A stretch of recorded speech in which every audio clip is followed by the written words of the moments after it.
Hello, El Paso. We're here in the Mission Valley at this bus transfer center that's undergoing some renovations that will improve transportation in this part of town. I'll have more on that in a moment. But first, the city of El Paso wants to make sure you're counted in the upcoming 2020 census. The city, along with the county, have created what's called a Complete Count Committee. Complete Count Committees are volunteer groups created by state and local government and community leaders or organizations to motivate residents to respond to the 2020 census. Every 10 years, the U.S. Census Bureau counts everyone who lives in the United States. It's not just a head count, though. The census determines how congressional seats are apportioned, how state and federal dollars are distributed for various services such as transportation, infrastructure, housing, and health services. So if you think about it, it's important to be counted because our voice counts. The national perception of El Paso is not always what we know it should be. And so as we get out there and we talk about our own voices being heard, again, at the congressional level, at the state level, it is well past time for us, El Paso, to be counted the way it should.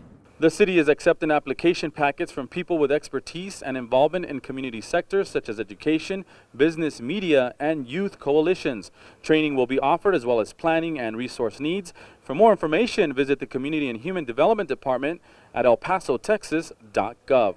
You can count on the Sun City as one of the best places to live for military veterans. A home buyer study by Veterans United Home Loans ranked El Paso as the 14th best place to live for veterans. The study compared 100 cities across the country in key areas: economic wellness, employment, availability of benefits, and quality of life. El Paso ranked 5th in Texas and 14th overall in the U.S. Over the last few years, the city has focused on our veteran community by creating new programs and initiatives. We established a veterans resource online website for services. We hired a military liaison to engage in the community. We established a Veterans Advisory Council, a council-appointed board, incentives for companies that hire veterans, and then we've also done a veterans luncheon for our veteran employees. You can visit epconnect.today to find out the complete list of best cities for veteran home buyers. Elsewhere, a new entertainment alternative is gaining some air. The indoor skydiving company iFly held a topping-off ceremony. Company staff and workers signed the last beam and placed it on the building. iFly is being built near Topgolf in West El Paso. The company provides modern indoor skydiving. There's no plane, no parachute, and no jumping, but there's a whole lot of wind and a whole lot of fun. The new entertainment center is part of a larger mission to improve El Paso, increase economic development, and attract visitors. As we know, as El Paso is still growing, and to see something like this come to our city, it's just, you know, it's going to blow some of the El Pasoans away, and they're going to be happy to see this place open up. The city worked hard to bring the company to the Sun City. iFly will open in April of 2019.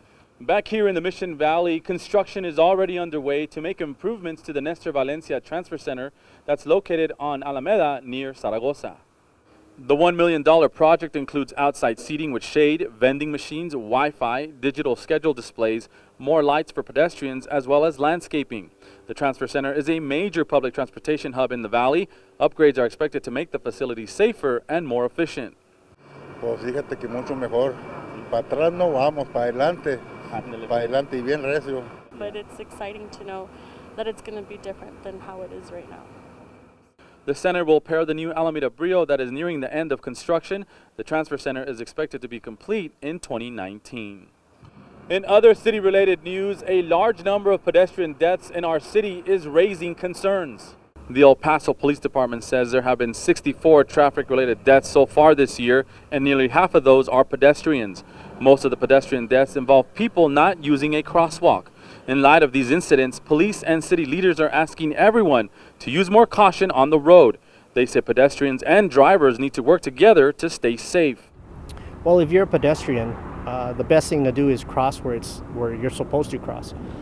Look for the intersections, look for the crosswalks, yield to traffic, most importantly. And if you're a driver, be mindful that there are pedestrians out in the streets. Police and the Texas Department of Transportation have created several public service announcements and messages urging people to be more alert. Another PSA that focuses on pedestrian safety is set to come out in the coming days. We'll show you that video on the next YC5. Well, the holiday season always increases traffic, especially along the interstate. Lauren Macias Cervantes from our partners at TXDoT has some traffic information that you should know about this month. Hi everyone, Lauren Macias Cervantes with TXDoT with details so you can plan ahead. We start with a 27-hour closure that starts this coming weekend. Sunland Park Drive will close in both directions between Machuca and the mall intersection. This starts Sunday, December 9th at 3 a.m. until Monday, December 10th at 6 a.m. All interchange ramps at I-10 will also close. Once crews finish, traffic will be traveling on the new bridge and the area will be in its final configuration. Another 27-hour closure will follow the weekend of the 16th, but this time at the Mesa interchange. If you use Executive Center, take note, it will be closed westbound and eastbound from I-10 to Paisano, Saturday, December 8th to Sunday, December 9th, from 6 a.m. to 10 p.m. This is a continuous full closure. The same area will also be closed the 14th through the 16th, but will also include the eastbound ramps. Now don't forget to follow us on Twitter at TXDoT and sign up for email alerts at drivetexas.org. Safe travels. Thank you, Lauren, for that information. Elsewhere, Winterfest is in full effect in downtown.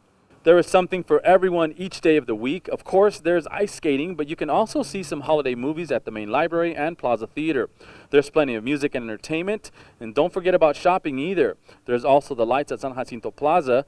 Winterfest ends January 6th. More information on the season is available at epwinterfest.com. We're out of time on this edition of Your City in 5, but remember to stay up to date with all city happenings by visiting epconnect.today. We're also on social media, and of course, you can always catch us on City TV. Until next time, I'm Ricky Saillas for Your City in 5.